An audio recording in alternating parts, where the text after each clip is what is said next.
बिस्मिल्लाहिर्रहमानिर्रहीम। अस्सलामु अलैकुम। आज जो मैं आपको रेसिपी दे रही हूँ वो है जुकीनी के कबाब। ये टर्किश रेसिपी है। इसको टर्किश में कहते हैं मेचूर मेचूर। तो ये मैंने जब खाए थे मुझे बहुत पसंद आ गए थे। मेरे पास बहुत पुरानी रेसिपी थी और मैंने कहा चलो अपनी व्यूअर्स के साथ भी शेयर करती हूँ। बहुत अच्छे हैं और जब आप बनाएंगे तो आपको पता लगेगा कि झटपट तैयार हो जाते हैं ये। और इसके लिए मैंने सुकीनी ली है 200 ग्राम। उसको मैंने कद्दूकश का लिया है। जो जर्मन लोग हैं ना वो सुकीनी को छीलते नहीं है। और जब मैं भी जर्मन या इस तरह खाना बनाऊं तो मैं नहीं छीलती, लेकिन अपने देसी खाना बनाने के लिए इसको छीलती। ये देखें मैंने उसको छिलके के साथ ही कद्दूकश किया। इसको अच्छी तरह धो के इसको खुश करके और फिर इसको कद्दूकश करने छिलके के साथ। अगर आपने छिलका उतारना है उतार दीजिए, आपकी मर्जी है। और मैंने 2.5 टेबल स्पून ये मैदा लिया। अभी मैं देखूंगी हो सकता है इसमें 2 टेबल स्पून डले, ज्यादा शायद ना डले। और ये ब्लैक पेपर है। अभी आपने क्रश लेनी क्रश ले लें, दूसरी नहीं पीसी हुई लेनी है वो ले लें। मैंने 1/4 टीस्पून से जरा से ज्यादा ली है। और ½ टीस्पून नमक है और 1 टीस्पून क्रश मिर्च है। ये मैंने ये आप अपनी मर्जी से हर चीज डाल सकते हैं। 1 अंडा चाहिए और इसके लिए धनिया और पुदीना भी चाहिए, लेकिन मेरे पास वो नहीं था, सॉरी, मैंने इसलिए वो नहीं डाला।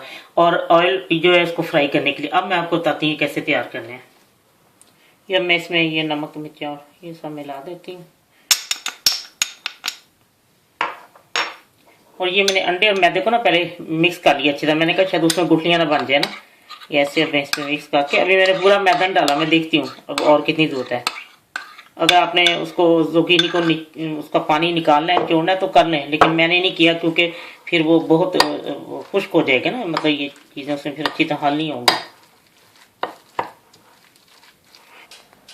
लीजिए ये मैंने अच्छी तरह मिक्स कर लिया, उसमें मैदा पूरा डाल गया। आप अगर पानी को निचोड़ लें इसके सुकीनी के तो वो अच्छा है, क्योंकि वो बाद में नमक जब डलता है तो फिर वैसे पानी छोड़ देता है।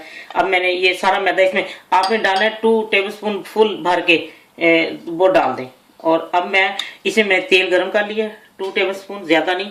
इसको मैं बहुत ज्यादा आंच पे इसको फ्राई नहीं करना, हल्की आंच पे, दरमियानी आंच पे, बिल्कुल हल्की भी नहीं, दरमियानी आंच पे मैं इसकी इस तरह कबाब बना के रखती हूँ।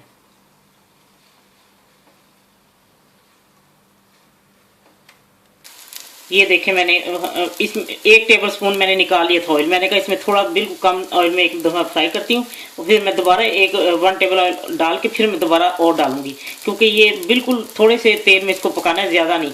और ये देखें, ये अगर आप चाहती हैं तो एक पूरा पैन केक बना लें, पूरे पैन में डाल दें और उसके बाद में पीस कर लें।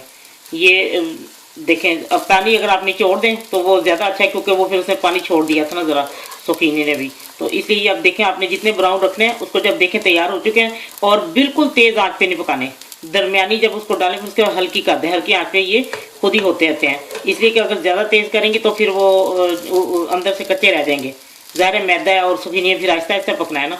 तो ये आप तैयार हो चुके थे, मैं आपको निकाल के इसके और बना के मैं आपको सारी डिश आउट करके फिर दिखाती हूँ। सॉरी, मैं आपको बता दूं कि ये इसको ना आप किचन पेपर के ऊपर निकालें, अगर कोई एक्स्ट्रा जो थोड़ा सा ऑयल होगा वो इसमें चला जाएगा। अब मैं आपको सारे बना के तो डिश आउट करके दिखाती हूँ सारे। लीजिए जुकीनी के कबाब तैयार हैं। तोरी के सब्ज तोरी जो होती है उसके कबाब। तो ये है कि आप इसमें अगर पानी पहले निचोड़ दें वो ज़रा अच्छा है, क्योंकि वो फिर आहिस्ता आहिस्ता पानी छोड़ देता है, तो वो सुकीनी जो है पानी छोड़ देती है। और वो लोग तो योगर्ट में लहसुन को कूट के वो डालते हैं और उसके साथ ये खाते हैं रायते के साथ। लेकिन मैंने ज़रा देसी स्टाइल से वो, चूँकि उसमें सुरख मिर्चें भी क्रश डाली हैं और इसी तरह फिर मैंने ये योगर्ट में अपनी चटनी डाल के इसको मैंने अपना देसी स्टाइल की चटनी वाली, दही वाली चटनी बना ली है। तो ये आप यकीन करें कि इतने टेस्टी है ना, और इतना ज़्यादा ऑयल भी नहीं बीच में जाता। जब आपके घर मेहमान आ जाए या इस तरह तो आपके पास आप ये तैयार कर खिलाएं, बच्चों को दें। इतनी अच्छी चीज़ है, वेजिटेबल है और बच्चे भी शौक से खाते हैं। तो इंशाल्लाह जब आप बनाएंगे तो आपको बहुत पसंद आएंगे। नमक मिर्च आप अपने हिसाब से कम या ज़्यादा कर सकते हैं। देखिए इसकी खूबसूरती देखिए कितने ये खूबसूरत है। आप बारीक ज़रा बनाएं तो वो ज़रा जल्दी फिर अच्छी तरह अंदर से पक जाते हैं, तो इतना ज़्यादा टाइम नहीं लेते। जब आपका दिल चाहे आसान और मज़ेदार खाना खाने को तो आइए ना रिदा के किचन में। प्लीज़ सब्सक्राइब करना, लाइक करना और कमेंट्स देना ना भूलें। अल्लाह हाफिज़।